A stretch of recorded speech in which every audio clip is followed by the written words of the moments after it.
Hello viewers. If you clicked on this link, then I'm guessing some part of you was at least somewhat curious of what my mug is doing on the video, instead of some delicious meal that I've cooked up or our newest podcast. Indulge me if you will. It's occurred to me that over the last couple of months, I've been posting more and more content without giving anyone an idea of who I am or what the whole purpose of this channel is.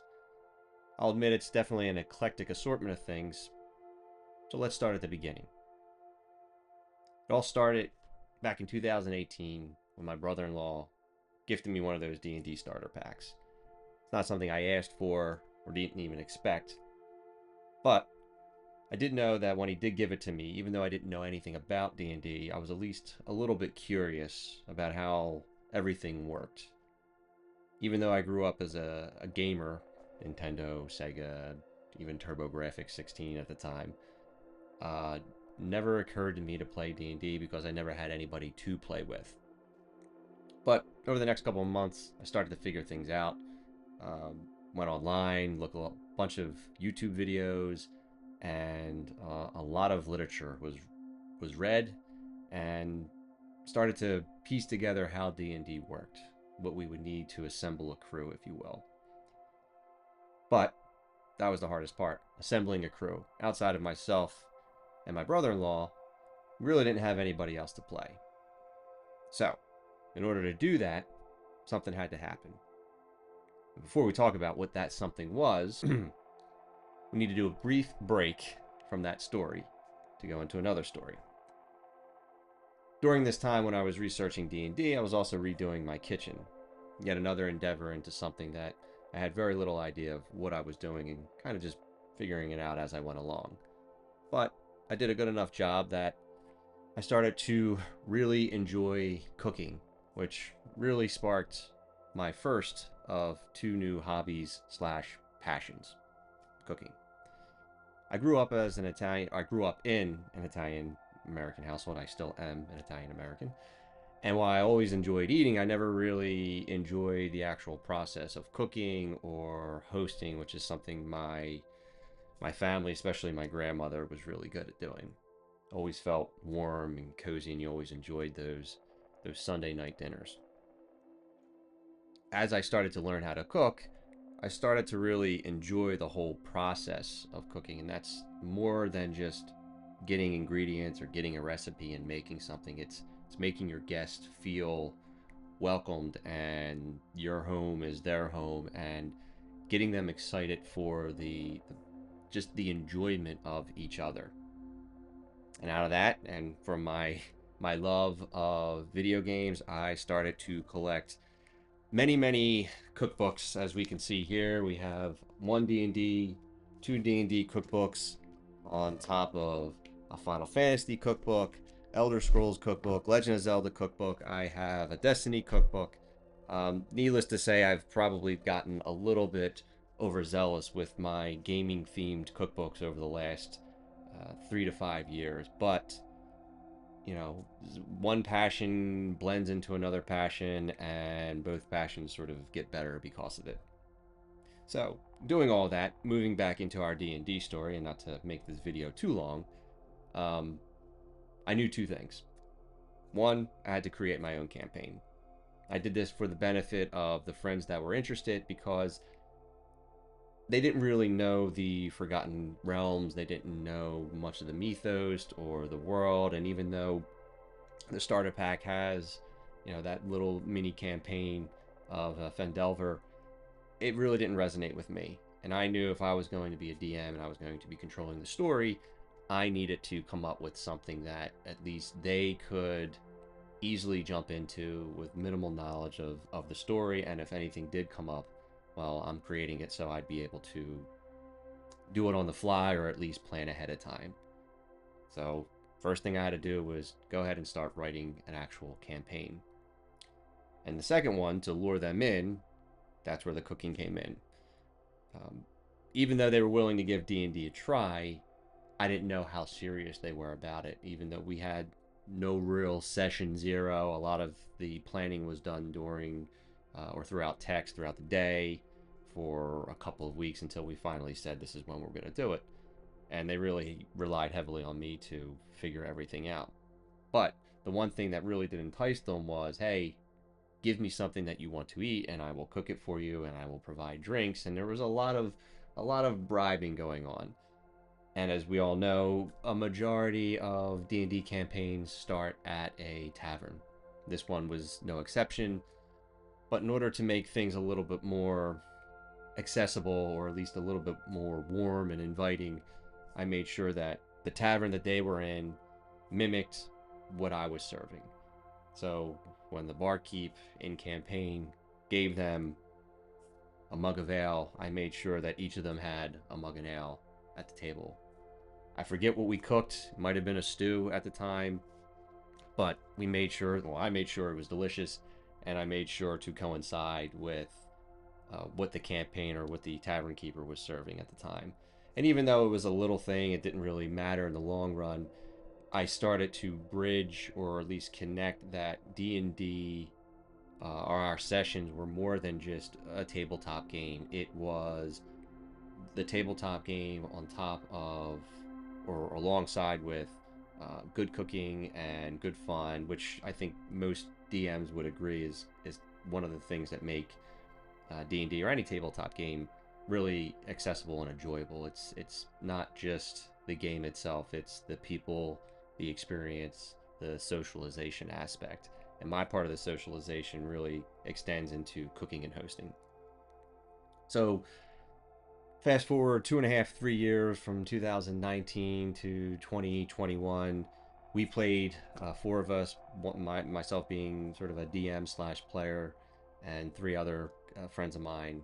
We played that campaign, finished that campaign, and then the second campaign came in. We wanted to do things a little bigger, or I wanted to do things a little bit bigger, created a whole new world, and that is sort of I guess, the inception or the beginning of the podcast. Even though we had no idea we were making a podcast, I created a new homebrew world, Statera, as you can see up here and around here. And the campaign is called The Balance Within. We've been playing this since 2022, and around late 2020, or I'm sorry, early 2024, we had the idea of doing a podcast because why not? I mean, sure, let's have another expensive hobby.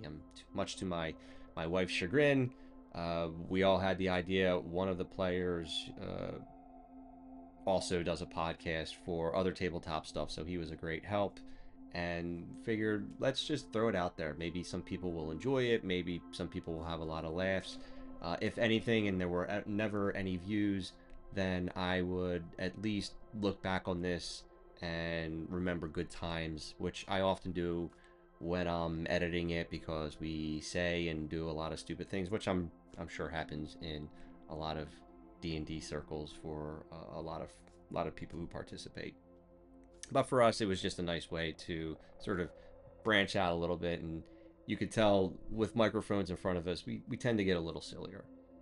So we started to do some podcast sessions. We've actually just completed our 10th podcast. So we tend to do one a month because we are unfortunately grown adults. And unfortunately, it is tough to get everybody together. But we try to make time, at least one time during the month, to continue the session. So that started, and we started to put things on Spotify and Apple Podcast, and then there was a website. Website took a little bit too much of my time, and I started to move over to YouTube. Figured, put the podcast in another location. Some people do listen to podcasts on YouTube. I figured, why not?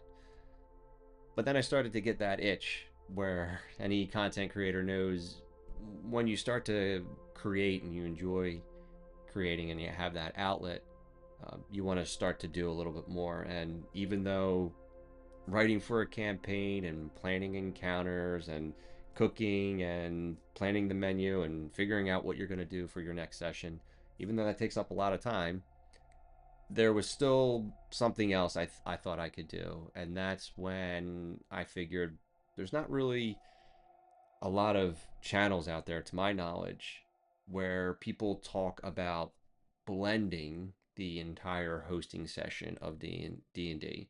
There's great uh, DM channels out there. Reddit has DM subreddits on how DMs can do certain things and how you can be a better DM, which are all great. But not a whole lot that deal with, hey, I have 4 or 5 people coming over. What do we eat? What do we do? I mean, you're doing more than just playing D&D. You're planning an entire night together, which sometimes can last 4, 5, 6 hours.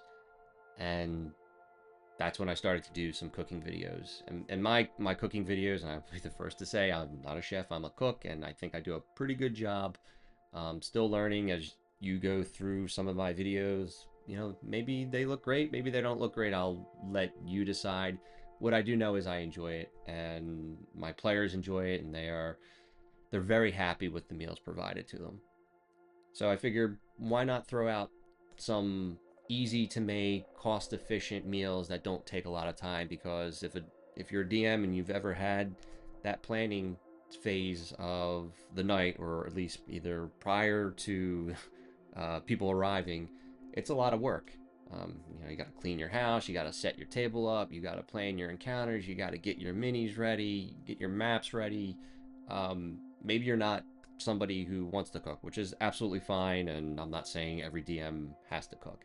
But for me, I thought it was pretty uh, interesting, or would be interesting for people to see efficient ways to cook things that are delicious and don't necessarily take too long. Or if they do take a long time, maybe you can cook ahead of time, or maybe it's something that just sort of sits on the stove for a couple hours while you're doing other things. So a lot of the meals I've been cooking sort of fit under that criteria. Not too long to cook, or easy enough to cook, not too expensive, and generally easy to scale up. So, we're not talking about little portions. I have 4 players that apparently have bottomless pits.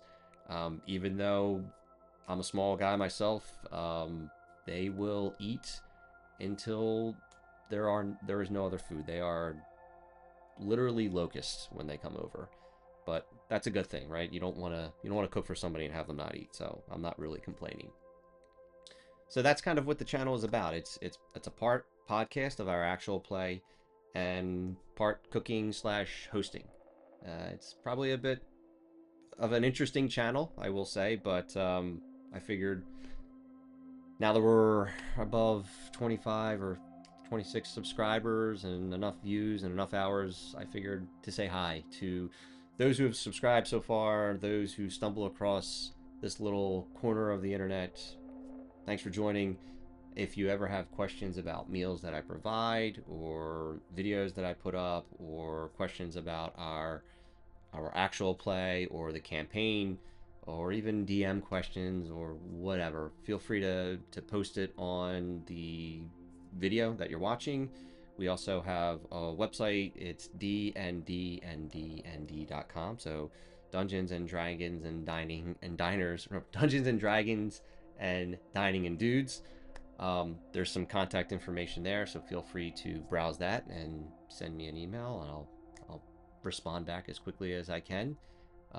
As far as my goal for the channel, generally 3 videos a month, one being the podcast, one being a longer cooking video where I sort of break down dishes that you can prepare in advance, or how to prepare certain dishes maybe an hour or so before people arrive, what pairs well with that, what your players can provide for you, because it's not just the DM doing everything. Players can chip in or pitch in with snacks or side dishes. So we talk a little bit about that. Those videos don't go too long. I tend to get right to the point. Maybe 6 to 8 minutes, maybe 10 minutes if it's a long video or it takes some additional steps. And then maybe a short, which is really just a less than 3 minute video of some fancy drinks, or a fancy side dish, or a, a dish that you can cook that really takes very minimal effort. I think those are really important to know, because sometimes you don't want to go crazy for a D&D session. Maybe you're focused on other things, but eating well should never be not a priority. You should never push that aside. Always treat yourself, treat your players well, and I think that will enhance the entire experience that everyone enjoys about D&D. So I think that's about it. If there are any questions or comments, feel free to yell at your boy, and we'll see you on the we'll see you at the next video. And thanks for tuning in.